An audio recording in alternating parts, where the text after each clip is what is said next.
How are you doing? So I'm good in you. Good, good. Nice to meet you. Nice to meet you Oop. too. Oh wait, I lost something to say. No problem. Oh, what the hell? Okay, never mind.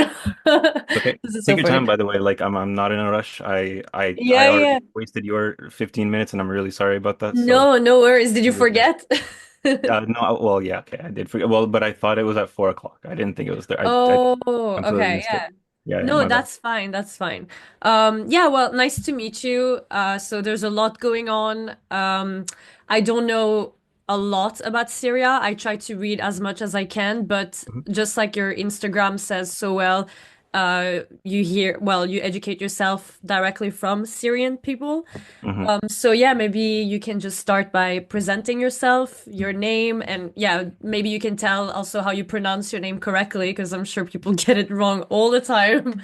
Yeah, And yeah, appreciate it. Yeah, thank you so much. Yeah, and yeah, so my name is Hayyan. That's how you pronounce it in Arabic, but people say Hayyan, Hayyan, Hayyan. I prefer Hayyan though, not Hayyan. hmm. Um, yeah, and I'm from Syria. I was born in Damascus. I've lived in Canada since I was 5 years old. We were economic migrants. I said in the previous interview, like, I'm no longer a refugee. It was kind of like it just something that came in my head. But yeah, I was an economic migrant technically. I've been a Canadian citizen since I was born though, because my parents like had already began the process of immigrating to Canada as um I'm already starting to go off on tangents. I'm just supposed to introduce myself. Hi, I am Hayyan. I am Syrian. That's I'm in, fine. You can I live talk in like Canada. freely. Yeah, yeah, yeah, Yeah, yeah, because I could just keep I've been absorbing so much and it just all comes out and feel free to stop me at any point yeah. if you have like some questions that you really want to get to. But yeah, and other than that, yeah, I studied poli sci for 4 years in Ottawa. And yeah, I've never like I've always been inspired by the Syrian revolution since 2011 when it first started. I was only like 13, 14. My parents took us out and they've always like told us like even during 2003 during the Iraq War like they hated the USA but they still said like Saddam was an evil person and they always taught me like like tyrants are not good people. So it was always like straightforward to me and it wasn't very confusing. And then I just witnessed a lot of just confusion online about about the Syrian crisis and Yeah. about, the Assad regime and everything. And there was a lot of, propaganda and counter propaganda. And that's what, led me to create my account. But I got ahead of myself again. I meant to say that I got into politics, studying Yeah. politics from the Syrian Revolution because it happened when I was just entering high school. And it was just like something that got me like politically engaged and motivated. And before like a lot of people were even like watching the news, it was something that already inspired me to read the news and to be involved in politics. And it really set me up on a trajectory for this path. And I thought I honestly was so used to the fact that, I may die and never see my home again. But now, oh my gosh, like everything has just opened, like so many avenues have just been opened up to me and to so many Syrians. Like we can return, we can rebuild, we Yeah, can, so we'll get back to that. yeah, Yeah, for I sure. have questions about that, obviously, but yeah, Absolutely. just to go Please, back a yeah, little yeah. bit. So right now, what do you like? So you do a lot of activism, first of all, I think on Instagram, like you're there to Mhm, educate. mhm. What's your job, your day-to-day job? Is it in politics or is it completely irrelevant? No, yo, like it's kind of like I work in public service in Canada. I've always wanted to don't tell my employer work in non-government work like Really? public service, but it's just you gotta keep the bills paid and stuff like that. So Yeah. you do what you gotta do. And I work in specifically like the IAAC. It's like we work on if it, yeah it's kind of irrelevant I guess, but it's still like within the government of Yeah, yeah, Canada. yeah. And yeah, but I started doing this in 2021, like after the pandemic, and just started posting TikToks, and yeah, Mm-hmm. it's been like that since. Yeah, unfortunately, Syria, before I myself started to read more about it, what's happening now, Syria, especially in Europe, was often, unfortunately, tied to ISIS, like for a Mm, while, for a very long time, that's what Syria was connected to.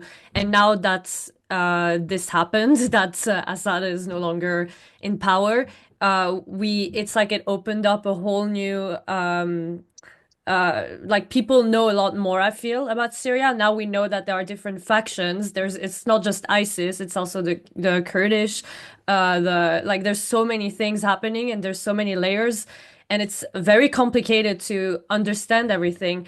But right now, like I'm just gonna say the context of everything that's happening and you can correct me Yeah, if it's please. wrong. So to put it very basically, there are rebel forces on December 8th that basically captured Damascus and they forced President Bashar al-Assad, sorry for the pronunciation, and That's his good. family to flee.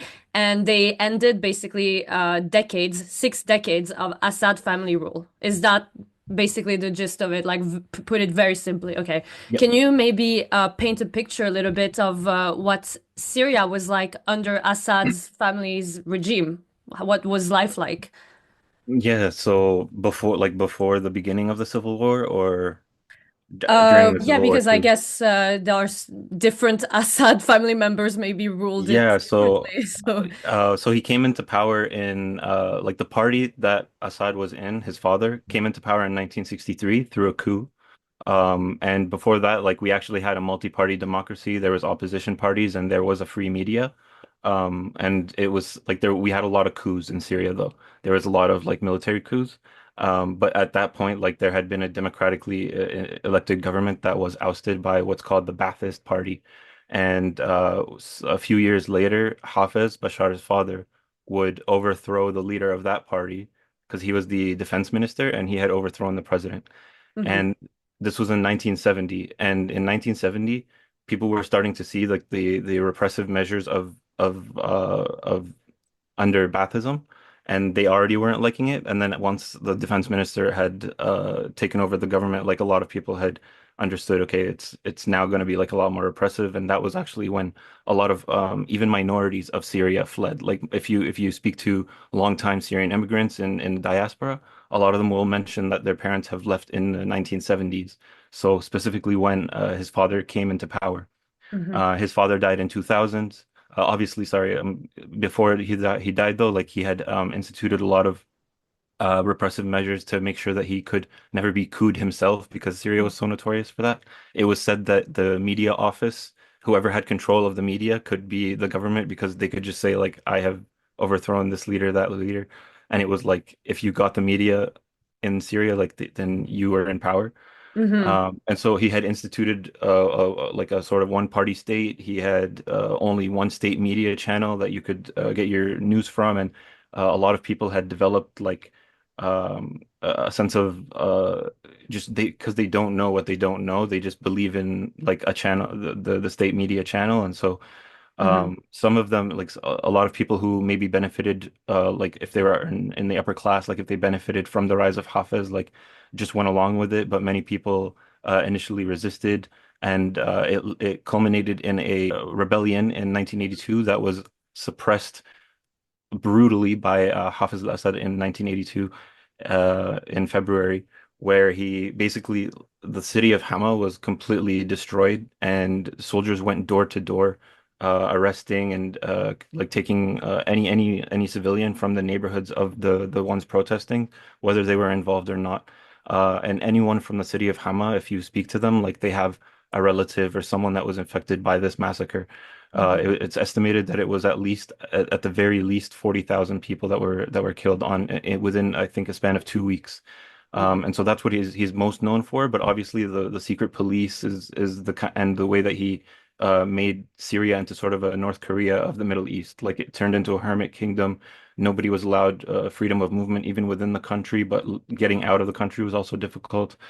Um, yeah, so I go back 2000, he died, and his son came from London where he was studying to be an ophthalmologist, came to Syria to become president, and because he was still I think 34, and there was a requirement in the Syrian constitution to be 40 if you're going to be president, they changed the okay. law to 34 just to make him president. By the way, And it's funny how all dictators in the world, they always study in Europe.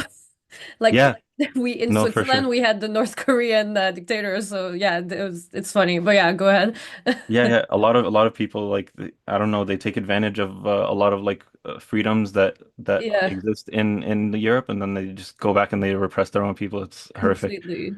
Yeah, so yeah, Bashar, like people, because people thought that he was coming from Europe, and because his wife like was also she was like a socialite in Mm, England. She's like her family's actually like well off, and mm, they are established, and they have like a group in England that her father runs.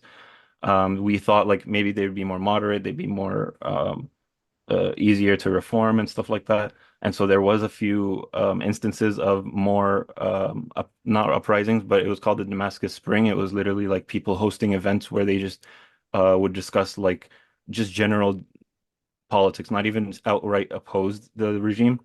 Um, but then hopes for that were dashed in 2005, I think, when like a bunch of them were arrested and disappeared as well.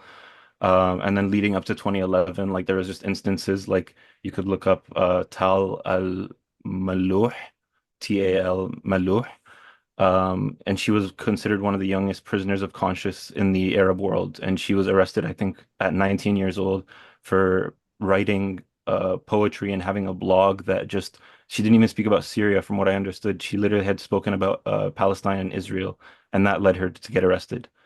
So any kind of activism or political organizing, like I've even heard like there's a Syrian youth group in Daraya where they were just like cleaning up litter because the streets of Syria wow. are so gross. Like there's such a there's no like Assad never cleaned the country well. Like there's no trash system in place.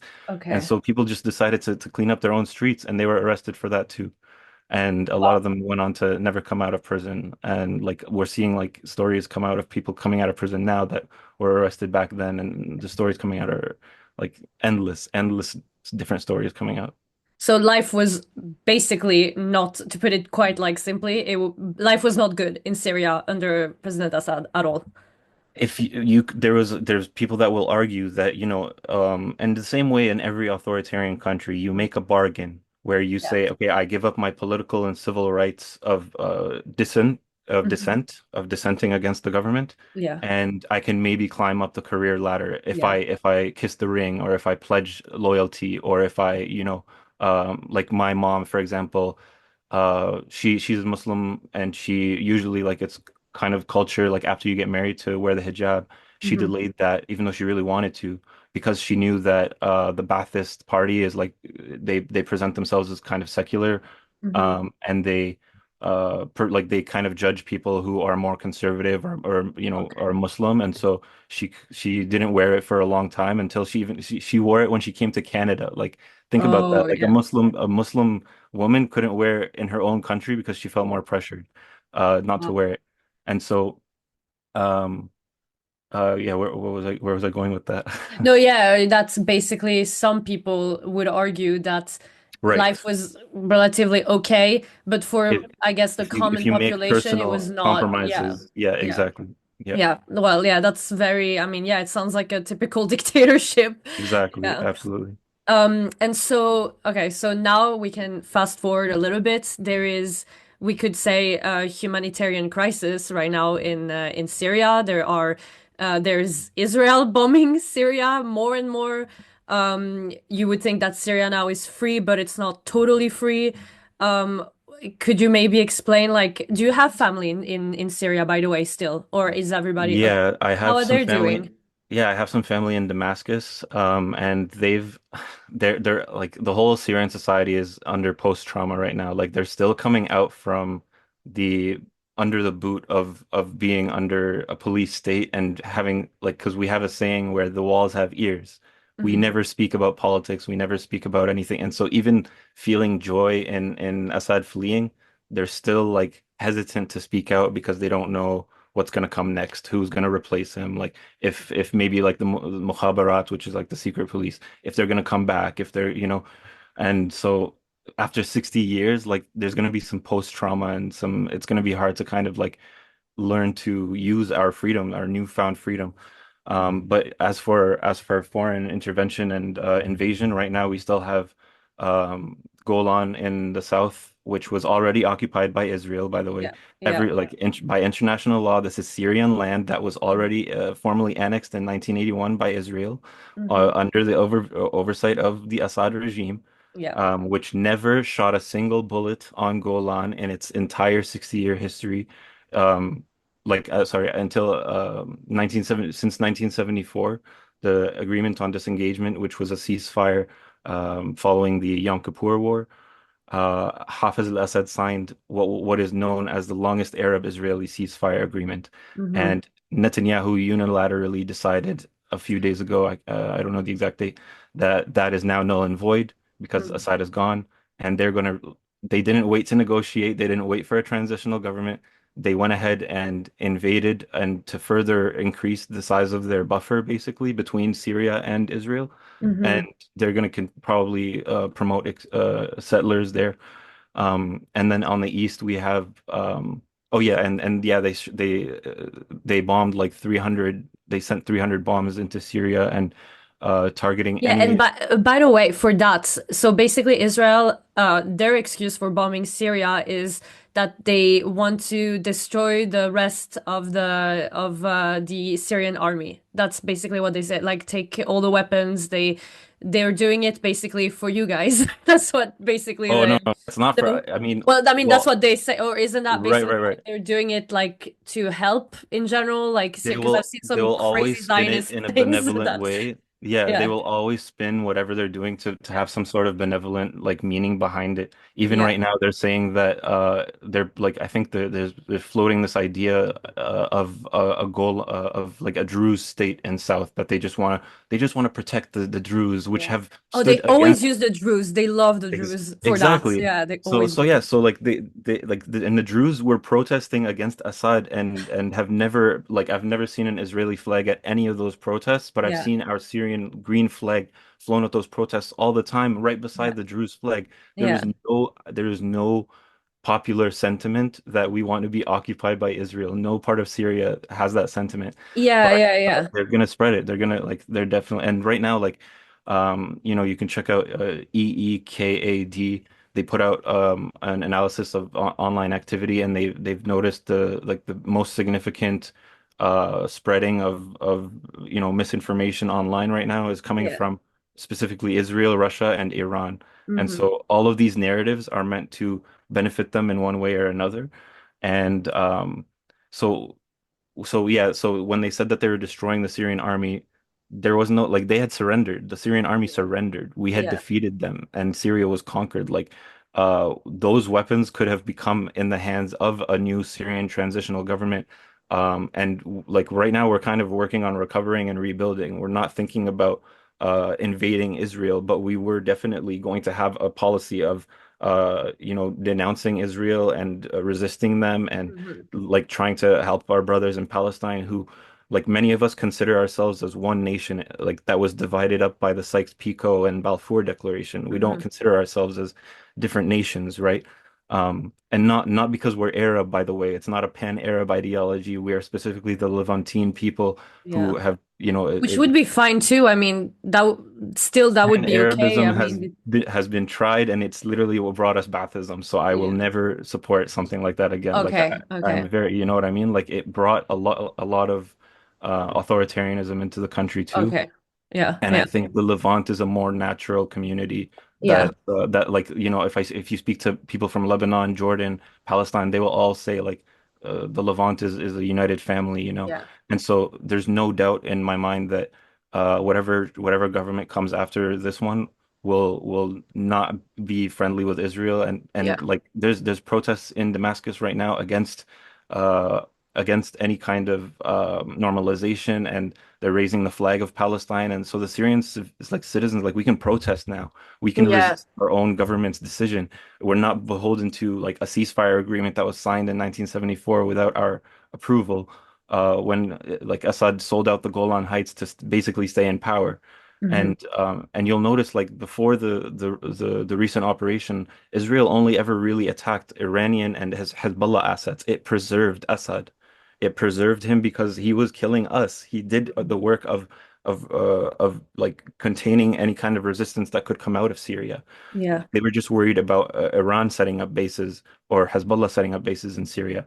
And Russia was helping them get Yeah, Iran, yeah. and like Russia But helps then them in that. so that's why I've also read stuff about, the questioning basically the timing of when the rebels took over. By the way, the Yeah. rebels are called, what are they called? HTS, which stands for, can you say it properly? I still have trouble saying it. I think it's Hayat Hayat. Tahrir Sham, Yeah, but that's it's what I have. basically it just me and Sham means Levant, by the way. Like Oh, Sham okay. is the word for Levant, but it's Yeah, also the word for Damascus. Like it's like interchangeable. You can use it either that's way. interesting. Um, But yeah, so but yeah, like so people are questioning when they took over that basically some are even suggesting that Israel paid them, financed them, yeah, and because it's Julani. for their advantage, basically that the Assad Yeah, president yeah, yeah. collapsed, So, basically. Yeah. so they will never be able to answer the question of why he would do this after a ceasefire was signed. Hmm. Why would they not do this during the war in Lebanon between Israel?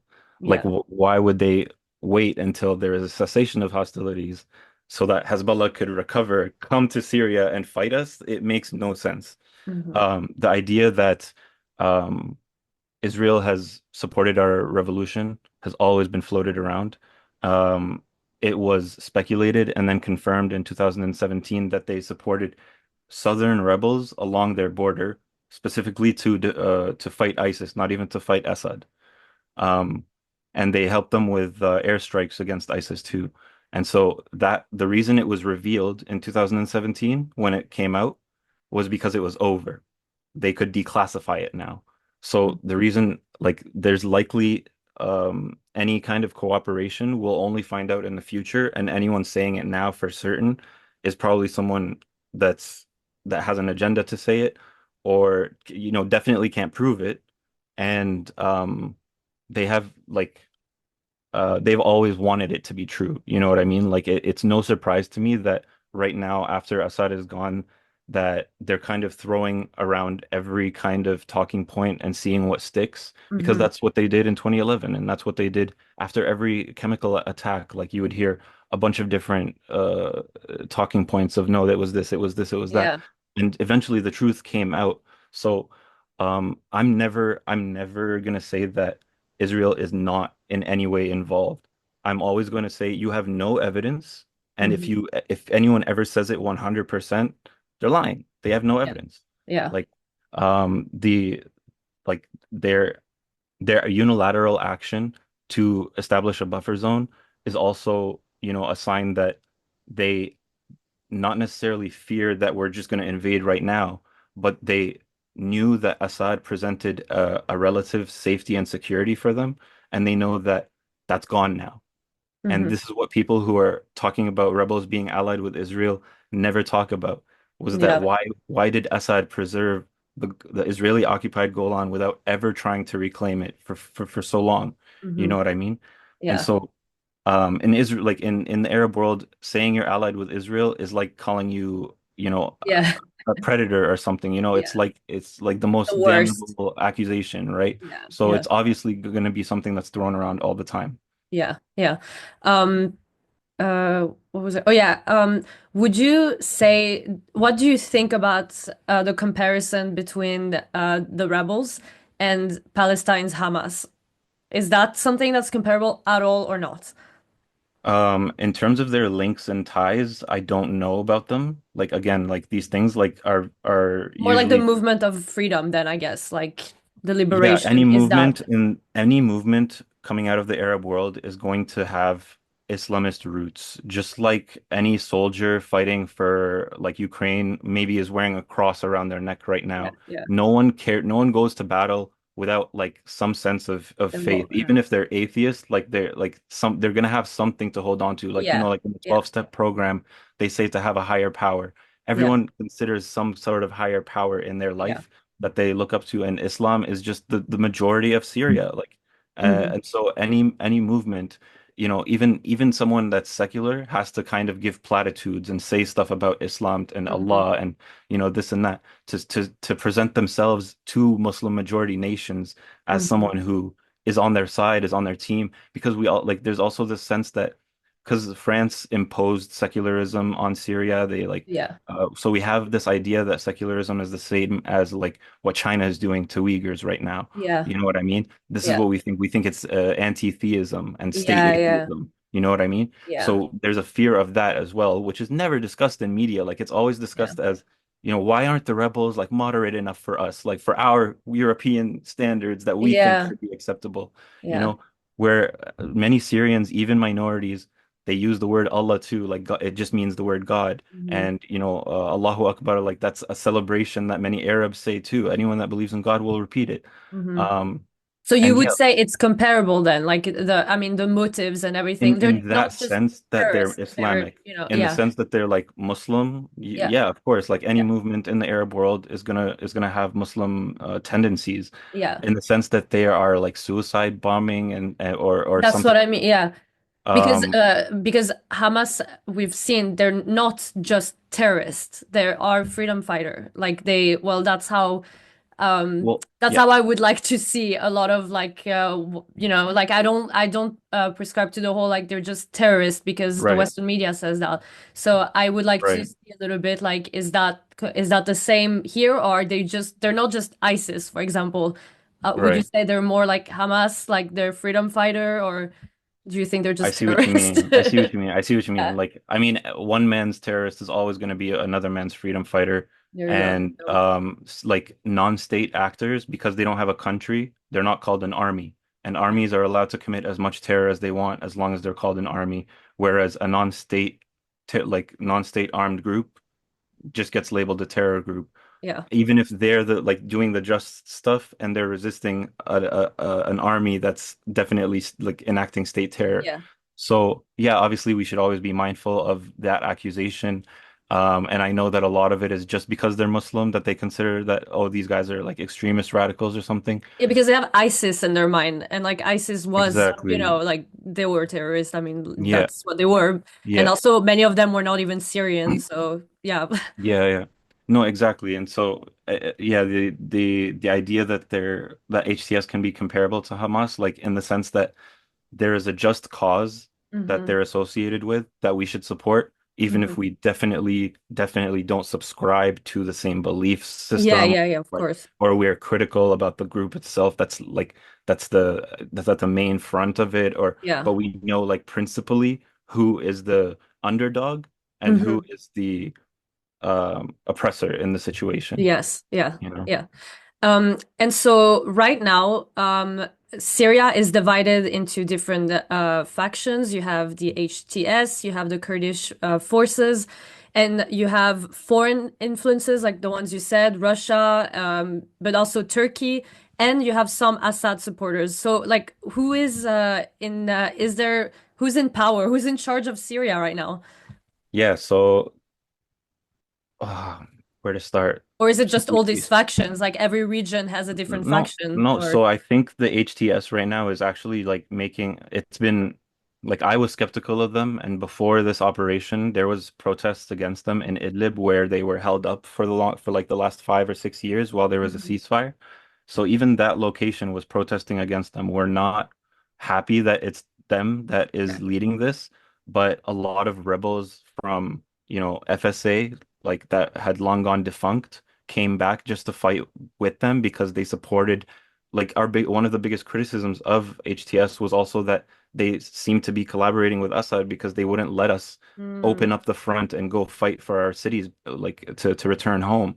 yeah. And when they finally broke the front lines and they went for Aleppo, and they were met with very little resistance and were able to make it to Aleppo in a few days and to Damascus in 11 days, the Syrian people were like just amazed Mm. at this progress. So and they've like obviously we're waiting to see how they're gonna screw it up somehow. And as soon as they like make some mistakes, like people have actually been calling them out on it, and they've Okay. actually been sort of responding. Like there was And they haven't been killed. They were allowed to exactly criticize. Okay. exactly they Yeah. didn't like we just opened up Sednaya. Hopefully we're not Okay. putting people back there anymore. So like but also like even pressure from outside groups, like groups that have been in exile, are calling in to tell people on the ground like make sure that they're not doing this. Make sure like there's a photo with the the seal of the Prophet Muhammad. Like there's another thing that like you just do. It's like a platitude. It's a Mhm. Muslim country. Like a lot of Muslims live in this country, and they want that as a show of respect or something. But they said no, it's just the Syrian flag. And then the next time the same guy was on TV, it was just the Syrian flag. So Yeah. like that was like a sign of progress. And even little victories, we can still have hope for a positive progress. So Yeah. HTS established itself like although it depends on the economy of Turkey because in a lot of ways they like it's close to the border of Turkey. Yeah. Uh, like a lot of people in Idlib use the Turkish lira rather than the Syrian one, even though Turkey's currency sucks, Syria's was way worse. Um, so like the economy of Idlib did sort of depend on Turkey, but HTS itself, there's no evidence that it was at all backed by Turkey. It's the group that's SNA, which was more in some parts of Aleppo, I believe, but also just more close to the border that Turkey basically hired old FSA groups that were super loyal to Turkey Hmm. to basically act like as border security for them against the SDF, which Okay. you characterized as Kurdish a couple times. They are often called Kurdish in media, Yeah. unfortunately, but that is like very, very misleading. Okay. It's an outright lie to say that they're all Kurdish. Okay. It's leading to say that they're the Kurdish forces, and Okay. it's like so in headlines like they've stuck to Kurdish led now because Yeah. they know that it's not majority Kurdish. It's actually Oh. because they conscripted a lot of Syrians, and Hmm. the area that they took is not just Kurdish land; it's a lot of Arab land and Assyrian land too.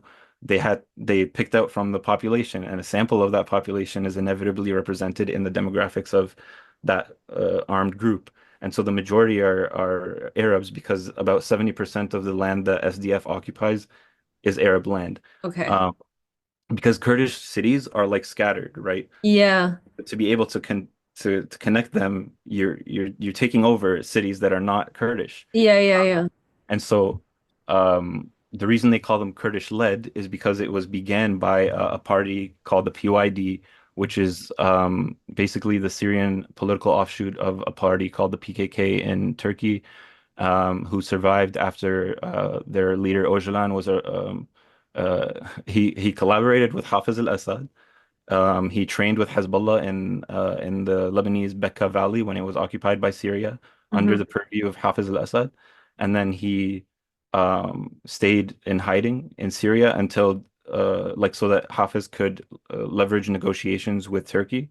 And Hmm. then in 1998, there was an agreement signed between Hafez and Turkey um, to like let them go after PKK in their country, for them to not invade the country. Like he would surrender the PKK to, or he would tell them like you have 24 hours to leave, basically. And Yeah. soon after that, Öcalan was arrested. Öcalan. He was arrested, I think, in Kenya, and then he's been in a Turkish prison for a long time. And I don't necessarily support like him being imprisoned. I do think like I haven't looked totally into his record or anything, but um, I do think that like just as much as Turkey is involved in Syria, like a Turkish Kurdish organization is also involved in Syria. And Hmm. Syrians have had Kurdish organizations. They've been suppressed by Assad. And Yeah. we've like that's why a lot of Syrian Kurds like supported the revolution against Assad because he implemented Arabism policies where he would even like send Arabs to settle in Kurdish lands. And he wouldn't let them hold citizenship. And so many Kurds were very vehemently anti-Assad. And this, like, since PKK is a Turkish organization who are primarily Turkish Kurds, they're primarily against whatever the Turkish government is. And Okay. so they made concessions with the Assad regime to be able to fight Turkey. And that continued on through the PYD, which, wow, that was a long circle to just get you back to PYD. So PYD started in 2003. It was like a rebirth of the PKK after they were outlawed in Syria. They like rebranded, and then in 2011 they started a military wing called the YPG, I think. And yeah, there's a lot of acronyms. And so the YPG at first, like it allied with rebels, but then in you know in there was like hints that they had already started to maybe have intentions that, a post-Assad Syria would be a YPG controlled Syria. Yeah. And like we didn't want to undermine the sovereignty of Syria. We didn't want to undermine the nation at all in any way. And so a lot of people like opposed that. And one Kurdish leader even like was telling them, do not fly the PKK flag, like let's just fly the Syrian flag. And he was assassinated. And Wow. so yeah, and there's the Syrian political organizations of like Syrian Kurds have been chased out of the country. They live in like Iraqi Kurdistan because the party there, the PDK, they are against PKK and they cooperate with Turkey against PKK as well. Wow, And so there's so many layers. It's crazy. Like it's yeah, really there's no straight answer. Like it might be one of the most complicated government to understand. It really is. it is, Yeah. and it's taken me years, and I still Yeah. like learn a lot of crazy new things every Yeah. day. YPG is basically the majority of the SDF, and they'll rely on conscription, whereas the other rebel forces like SNA and HTS, people willingly volunteer for it because they actually believe in the cause. Like in SDF, it's like we call them Qandilis, which is the military base in Iraqi Kurdistan where they're from, but they're from t Turkey, but their base is in Iraqi Kurdistan. And so like yeah, so but the SDF was another rebranding of the YPG that the USA helped them launder because the Hmm. USA couldn't be seen as collaborating with PKK because they are on the US designated terrorist list and it's on the EU as well. And so they basically like changed their name to the Syrian Democratic Forces and are still trying there's negotiations between them and HTS now, but they also host like I think 2,000 US forces in the area as well. So they're also an occupation in my opinion. And then there's like all over the eastern Syria, like there's been protests trying to say like we need to unite the revolution. We can't have this semi-revolutionary, semi-pro-Assad force in the east and pretend like there's nothing like that's not okay. We need to unite under the same banner. And SDF was like shooting at demonstrators who were trying to fly the flag behind me right now, the green one, Yeah. because they have like a different one, the yellow one. And so Deir ez-Zor, like one of the cities that they occupied, was eventually liberated recently. And now Raqqa and so yeah, like Qamishli, Hasaka, like these cities that they're also, and those cities are also like mixed Kurdish Arab cities. So that like it's not just as if like an Arab uprising against Kurds or something like that. Like there are Kurds in HTS, there are Kurds in SNA, there are Kurds in the Syrian army, like Are they there's the Kurds. biggest minority in Syria? Yeah, but they're the biggest ethnic minority, right? There's Okay. also sect like because they're also part of the biggest they're also part of the Sunni majority because a lot of Kurds are Sunni, right? Hmm. Whereas there used to be 10% Christians as of 2011 and 10% Alawites and 3% Shias and the rest How is is Sunni that? Do and they all Druze. live Yeah. well? Like, do they get along basically? Like all those ethnicities and Uh, minorities and religious. there's a basis like there's a on a superficial level there's a total tolerance. Like most Syrians are like we treat each other as one people. We don't like think about No matter and the even religion, Christian or we Muslim. don't ask about it, but if it comes up, like people like some people will have like a certain reaction towards it, but it's like it's not something that was ever really I don't know because like after Assad, it's really up in the air because he restricted so much political maneuvering and including leftist political groups too, that were trying to foster inclusivity and multiculturalism and Mhm. unity. Like so I'm hoping those groups are the ones that are able to influence as much as they can in the government. Mhm. But it's really up in the air now, what's Yeah, gonna happen. because what happens, sorry to cut you, but No, please, please. what happens a lot after a war or after a dictatorship is that people become very religious. That happened, and I can say that from experience. So my mom is Serbo-Croatian, and if you're familiar with Yugoslavia, ex-Yugoslavia, after Yugoslavia, some people would argue now that they preferred how it was back in Yugoslavia because there was no religion. And when it was the fall of Yugoslavia, it wasn't just ethnicity. It's like everybody became very religious. So Mm, Bosnia became very Muslim, and then Croatia became super Catholic, and Serbia became so Orthodox, like Russia mm, type of Orthodox. right, right, They're right. very like religious now. Interesting. And Yeah. before people were not religious at all. Like when my mom was younger, like that wasn't a thing. Nobody was religious. So I'm like, yeah, hopefully people won't fall into the extremism of religion after, because so Mm, often people fall on that because it's like an identity thing. It's like I am super Syrian now. I'm Muslim Syrian. I'm really Syrian now. You know what I mm, mean? It's like I see. they need to prove their identity through religion is one way of doing it, basically. But It's it can be a dangerous. Yeah. it's a watershed moment where Yeah. after years of, like I said, like my mom feeling pressures, like those pressures of society to present yourself as secular so that you wouldn't be judged. Exactly. Yeah. Now it's all coming out, like there is Yes. pouring out of them. I get that. And yeah, there's also been instances like unconfirmed, but like very probably likely of even sect on like the same within the same sect, people who were with Assad who abused their families or something like that. Like people are Hmm. enacting their own revenge, not the rebels, but just people in the local communities who know exactly what someone did, who had seen it with their Ooh. own eyes or something. That's Yeah. hard to like. It's obviously everyone should have their day in court. But Yeah. people have been so outraged already and seen exactly what they know this perpetrator is Yeah. guilty. They went ahead, unfortunately, and enacted Yeah. mob justice. But Yeah. uh, yeah, aside from that, like Syrians in this like in the city of Latakia, which is like the Alawite stronghold, you could say. Like Mhm. it has a large Alawite population. Like there was scenes of everyone just in the streets celebrating, and Yeah. it was really hopeful, and that's what I hope the future of Syria can look like because we and they're giving like the HTS like they're almost giving too much mercy. Like people, even minorities are asking, like, we need to see some justice. You gave amnesty Yeah. to all of Syrian soldiers. Like you gotta see which ones are like no, but I think it's actually better this way. Like we Yeah. It's better that's what that extreme. reconciliation Yeah. looks like. That's what reconciliation looks like. That's what it looked Yeah. like in Rwanda. That's what it looked like in Yeah.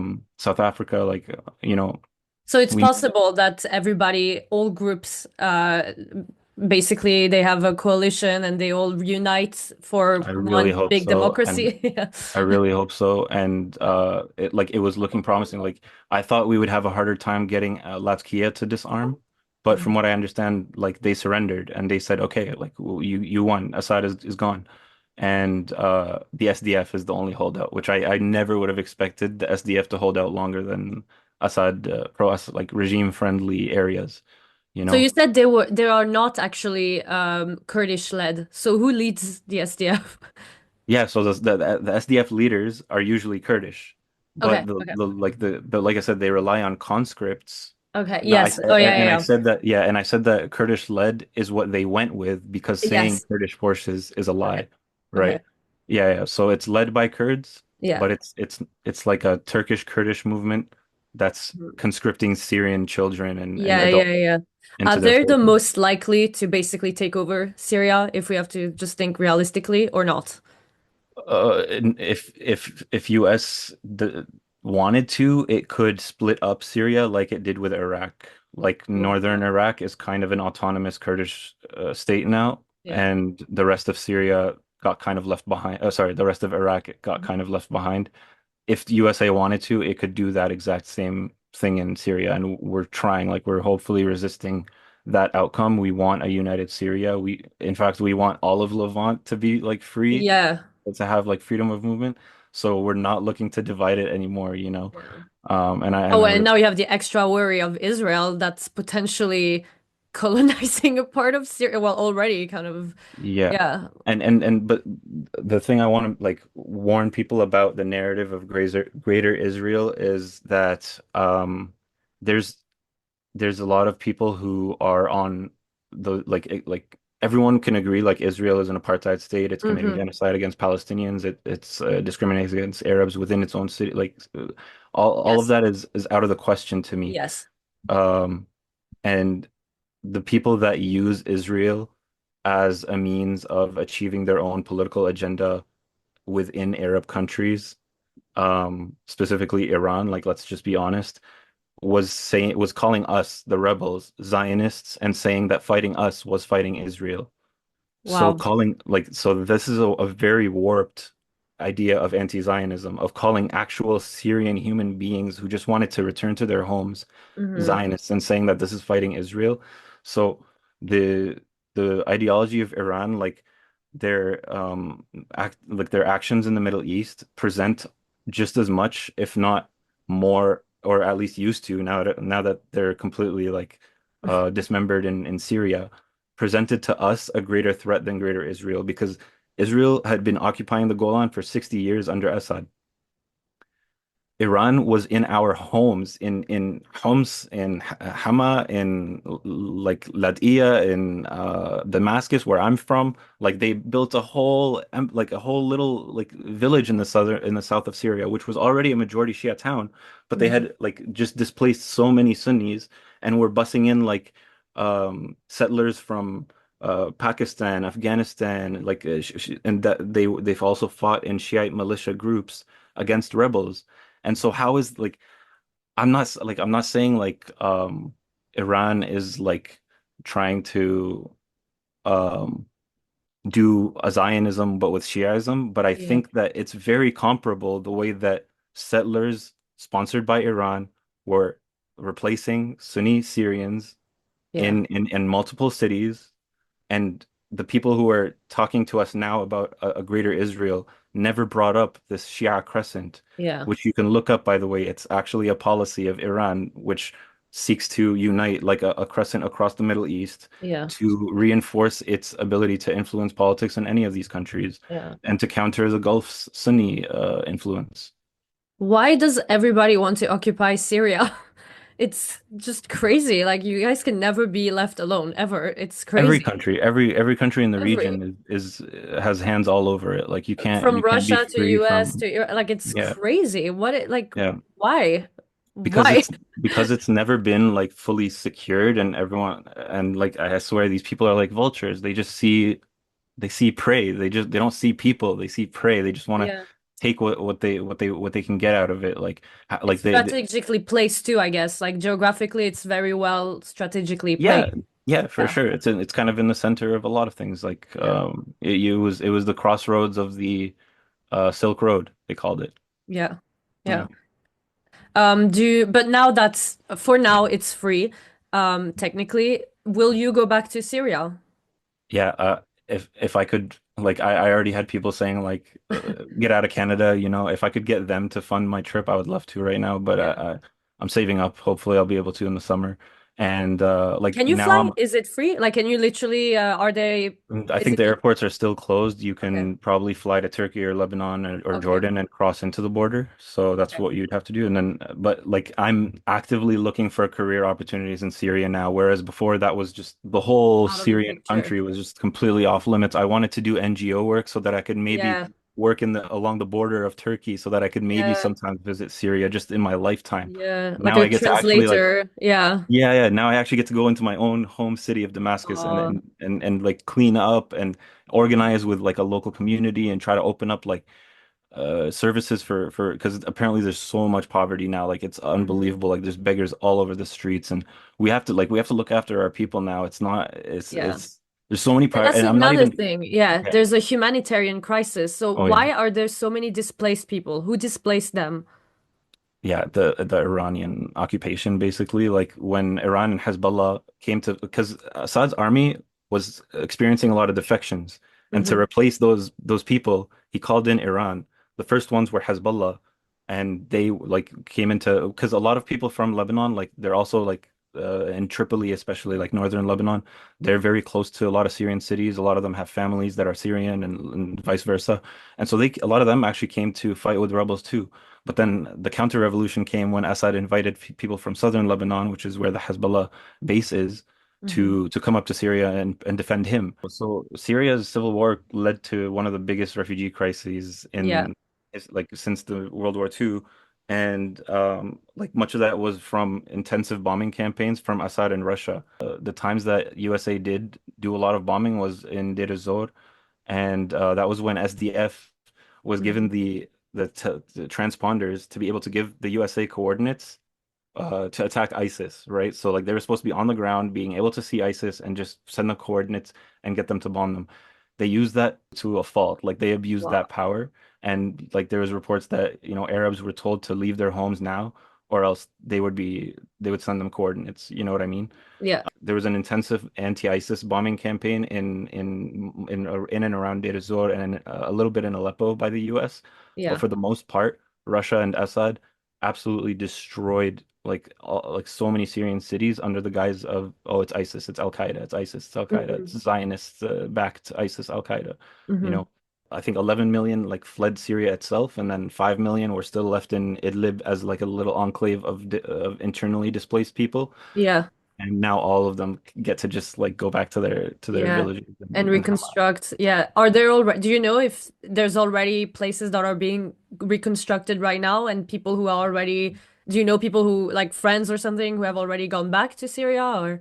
My friend in Idlib, who like is a journalist on the ground, his name is Farid. You may have seen him on my account. Like Hmm. I posted a video where he literally like just went back to his home, which is not even that Oh, far from Idlib. It's like a yeah. few miles away, but he's never been able to see it for Yeah. 5 years, and everything was destroyed. Oh, And he's a journalist. He may be like he's like traveling around Syria now to cover everything. yeah. But he hopefully like I don't know about his family. I haven't asked. He hasn't had a chance to Yeah. respond to me yet because he's like I bet There's he's so still thinking much. for Yeah. sure.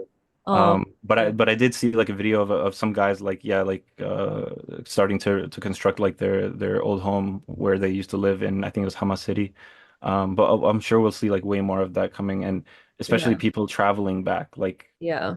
from countries that like I saw a beautiful tweet. Someone was saying like 3 months ago I was talking to a guy in Germany who had been in the country for 5 months and didn't learn a word of German. And I asked him why, and he said, "Oh, I'm not going to be here long." And Yeah. I thought he was foolish. And then everything just changed in that 3 months, and now he doesn't have to learn German. He can just go Wow. home. He manifested that. Yeah. Yeah, for Wow. real. And how are your parents feeling about this? Like, because they have lived through different generation of like conflict and everything. How do they feel? Will they go back? My dad is like really disillusioned with all politics. He Okay. thinks like there's just a plan already put in place and it's Yeah. already gonna screw us, and he has no hope. My mom's I a little more understand though. hopeful. Yeah. Yeah, yeah, for sure. My mom's a little more hopeful. And she's excited to return because she had like my dad's family is like more scattered outside. She still Hmm. has a little bit more family in Syria, and so she's excited to go back and see them and have a Oh, shawarma, bro. My yeah. God, the best shawarma you've ever had is waiting for you in Syria if you ever go. Oh yeah, I would love to visit Syria. Yeah, I hope I will. Syria and Palestine, like I all Mhm. of these Mhm. places, I For really sure. want to. Yeah. So how do you feel now? Like what do you think about all of this? A mix of Uh, everything? Carefully optimistic is the best way to put it. We know what's coming. We know that like the world is gonna spit on any outcome we get. They're gonna find a way to screw over every part of this. But hopefully the people finally like after 60 years, we don't care. We're hopeful. Yeah. Like nothing. It's almost as if nothing could be worse. And I know like that could age very terribly. But Yeah. we're careful to say that we're hopeful. Do you think there will be a democratic election soon? Fully democratic and like, like all like this is what I should have said like in previous interview was I think like when we ask for democracy to be like perfectly instituted, we're asking for a hot fudge sundae Hmm. for a nation that was just underwater. Yeah, Like yeah, they need yeah. to breathe first. They need to Yeah. breathe. We should ask for oxygen before Hmm. asking for like the dessert. Obviously I want the dessert. I want Yeah. like multi-party ranked choice ballots, Yeah. all the works. Um, but I'm not hopeful for that. Like, because they said the transitional government is only in place until March 1st, until we prepare for our elections. Hmm. So I've even heard like people are starting to form political parties and they're like going to go to Syria to try to, see that process and see how they could go like start with that process. And so we have to wait until March 1st to find out. But yeah, like I said, like I'm definitely not expecting a hot fudge sundae from a country that's like just trying to breathe oxygen first, Yeah, you know? yeah. If you could explain maybe to somebody who's not Syrian at all why it matters to talk about Syria right now. Why would it matter to someone like me, someone who has nothing to do with Syria? I mean, the refugee crisis literally turned so many of your governments into right-wing weirdos who think that That's like true. Islam is going to invade and stuff like that.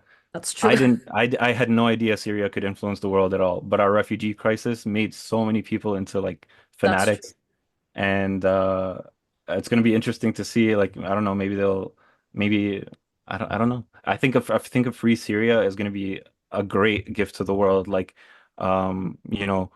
You know, you don't know what you don't know. We've been held back for so long. You don't know what kind of ingenuity that we're going to come up with now that we actually can go back and Yeah. rebuild and prosper. Yeah. It's hard to tell anyone that they should care. And honestly, frankly, if you don't like, so what? I'm happy. I'm so happy. Like, I care. Yeah, yeah. Well, I think it's important to be conscious of everything happening, obviously, in the world, but yeah, it's hard to convince people who don't care. Yeah, I'm not asking for any convincing, but more like, Right. why it matters. And you explained it perfectly well because, yeah, it's true. The Syrian refugee turned so many of our politicians completely insane. So, Mm. yeah, you're right. Yeah, do you have your Syrian passport ready to go, or do you just have the Canadian We've one? never had one. I don't know. I Oh, think we never like submitted our documents to get yeah, ID or something like that. But hopefully the embassies are gonna make it easy for us to be able to go. yeah. And I'm saving up to be able to go hopefully by the summer. Okay. Well, I really hope you get there soon. Is there Thank you so anything much. you would like to add that we should be aware of? Or, No, I'm okay. Just please, like, if you have any more questions, feel free to message me anytime, including viewers too. You can reach out to me at Hayan O Me anywhere on any platform. That's the same username. And yeah, I'm hopefully going to be talking just about the political process, the transition. And like I said, there's a huge wave of counter revolutionary lies being spread. So I'm still going to be active in hopefully debunking more of those narratives in the future. okay. So I can describe you as basically a Syrian activist who really wants to debunk misinformation about Syria. Yeah, yeah, Okay. yeah. Like I want to make like yeah, I want to counter a lot of the narratives that are just bogus, complete bogus. Yeah, that's really important. Yeah. Well, thank you so much for your time. And Mhm. yeah, I'll get back to you soon with the podcast and everything. But Sounds thank good. you. It was very enlightening for sure. And I appreciate you having me. Thank you so much for actually finding Syrians and looking for Syrians